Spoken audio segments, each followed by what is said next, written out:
मंदिर में रौरा आइल बानी ललकी चुनरिया ले आइल बानी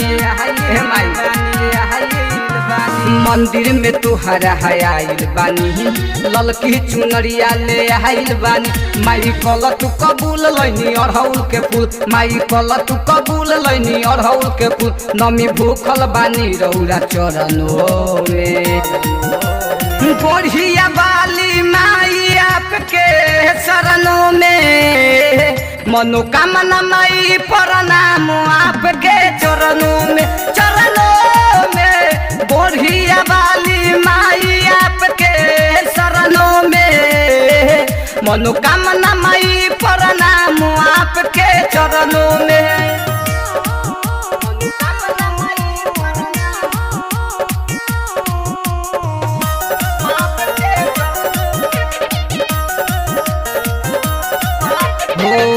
खुशी के मारे दिलवा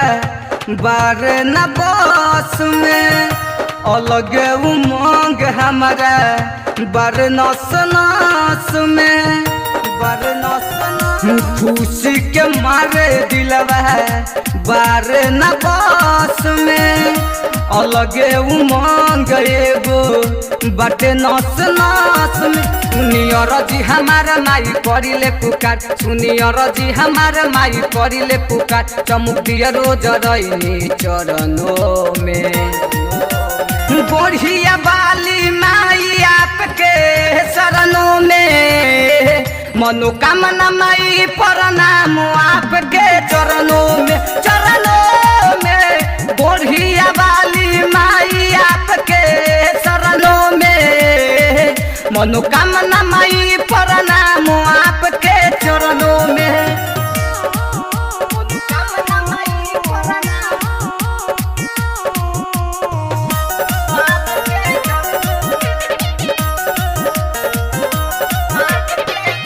बानी न दान कुछौ नइखे हो ज्ञान हो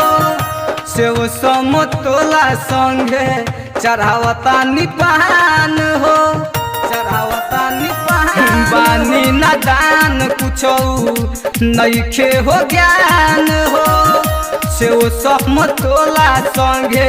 चढ़ावता निपान हो निरंजनी दरदी गुलसन सुजय निरंजनी दरदी गुलसन सुजय सुजतिया रोज रही शरणों में बढ़िया बाली माई आपके शरणों में मनोकामना माई प्रणाम आपके चरणों में बढ़िया बाली माई आपके शरणों में मनोकामना माई प्रणाम आपके चरणों में। मनोकामना रिकॉर्डिंग स्टूडियो कचहरी चौक गोजिया धाम।